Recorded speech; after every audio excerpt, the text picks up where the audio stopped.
Welcome to another episode of Pop Culture. And today we have Gugu Nonjinge Hi guys. in our company. Hi. It's Women's Month, obviously, so we not only are celebrating amazing women, but also just talking to people who really are doing some amazing work, especially in Gugu's case, working with young girls, empowering them, be it from their studies, right all the way to sanitary drives. So, say hi to the people. So basically we have here today just to really get into girl empowerment and kind of just get an understanding from you as well, just to build the conversation.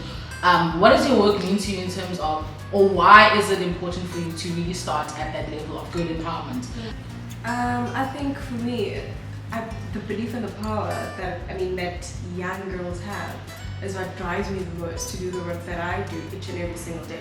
But also my dream, which is to be part of global relations and transform these relations so girls everywhere, not just in South Africa, but in Africa as a whole, to lead, learn and thrive was what pushed me to start my campaigns, to start my NPO.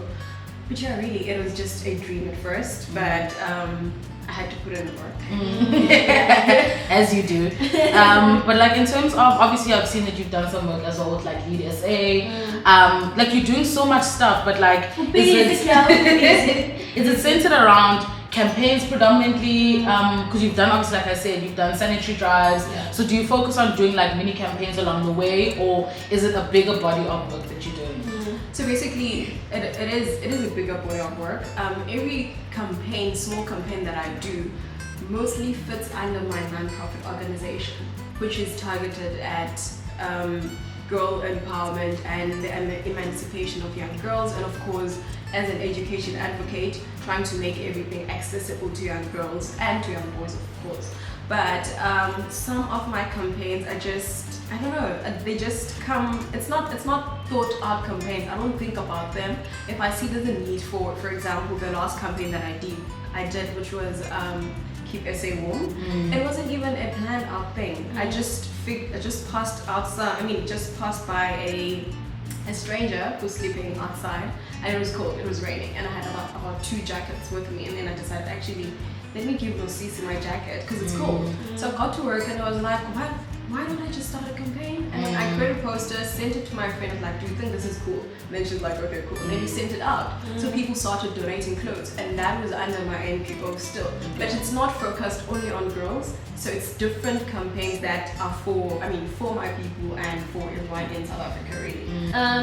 With the current surge and increase in terms of like mobilizing sanitary drives, and sometimes I think people think campaign, there needs to be money around it, I need a team, I need a whatever.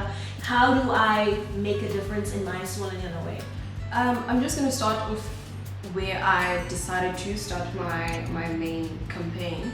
I came across an article saying that close to 2 million girls miss up to 50 days of school because they can't access can't afford sanitary towels, which is very ridiculous. And that's crazy. Because a sanitary pack a month is only 10 rands, and we buy it regularly, but you don't think of someone else who can't afford that 10 rands a month. So when I came across that, I was like, shit. So clearly the work that I've been doing is eradicating everything that I've been working towards. If I'm fighting for girls to get education, if I'm fighting for girls to be at school, and then there's this thing that girls can't afford sanitary pads. Just because they're on their period and they don't have pads. So clearly I need to do something about this, and then I met up with a few friends of mine in Eastern Cape, and then we decided to start a campaign.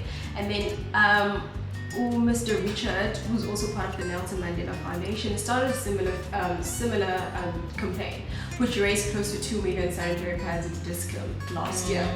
So right now, the traction and the noise around these sanitary pads is actually a really good thing. I'm happy. I'm not running any sanitary drive right now. actually at work. But I mean, I do not have an official one because there's so many, and I'm so happy because it touches different. The ones that I run might not reach a certain school or a certain girl.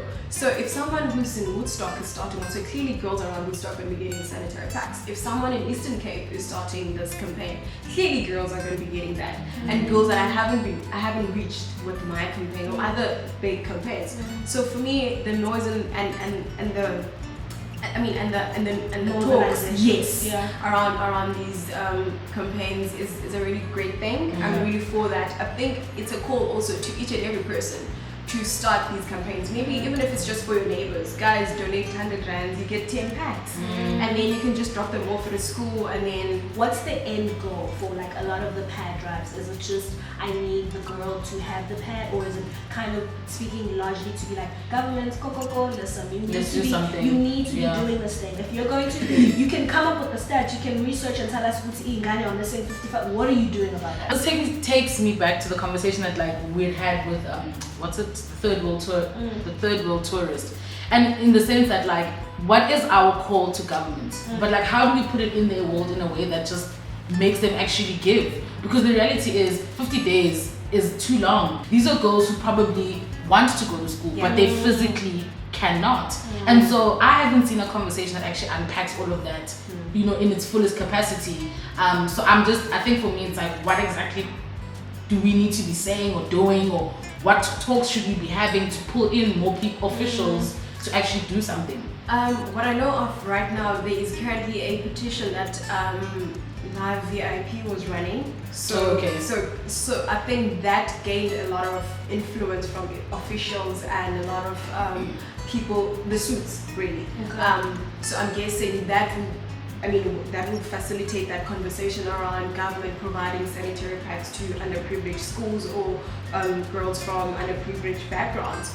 But then again, for me, those are like the smallest steps. Government needs to start doing something else, because I feel like if they can provide, as you said, if they can provide condoms for free, why not provide sanitary pads? Especially now that we know how many girls in school and how many days they sit. And of course, South Africa is at a state where, our education level isn't that high. So if we're already telling you as a government that this is a problem contributing to this problem, so clearly you should be doing something else to correct that. But our government is sitting down not doing anything. However, I feel like maybe there is a conversation going on in the health department. We do not know, but they're not telling us. Yes. What do you need from us outside of just retweeting? Because more times than not, Twitter activists, it's amazing, it's great for awareness, but action is vital. So what exactly do you need from us? I think what I really, really love most from people is support.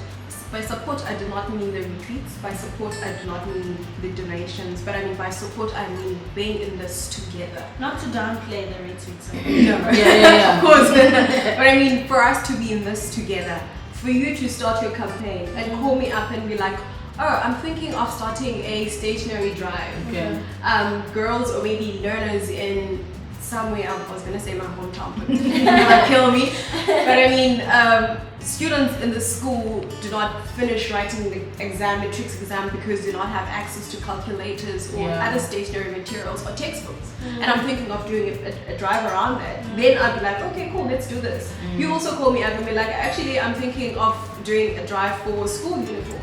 Then we start working together towards achieving these goals. It is a call to each and every person to start something. To close, I'm just only going to say, I feel like I'm listening to Gugu and I'm just like, it's upsetting that it has now had to come to the place where Tina as the public are the ones that are needing to do the job, who are being paid, who are supposed to be doing this as their job. To serve I'm not. Listen, don't get me wrong. I'm not downplaying the fact that if you see something and you're just like, there's nothing wrong with, oh, okay, let me help you because you've done just your little bit. But that child is not supposed to be in that place because there are systems put in place for it to have been solved, and then now it's our job, and it's unfair. I'm not, kudos to everyone that's going out there and doing their bits to try and help out in society, because clearly that's what we need, because somebody that I'm not going to name, but you all know, Thank you for watching. The Thank you so usual much, people. Gugu, for being with us. Guys, let us buy sanitary things. Let us, not even sanitary, let us just come together as a people and collaborate and help celebrate and work hard. So just you can follow Gugu on all the social media streets. Google her deeds are everywhere. Okay. She's Giti on Twitter. But otherwise, subscribe, watch, like, share, comment. Thank you so much for watching.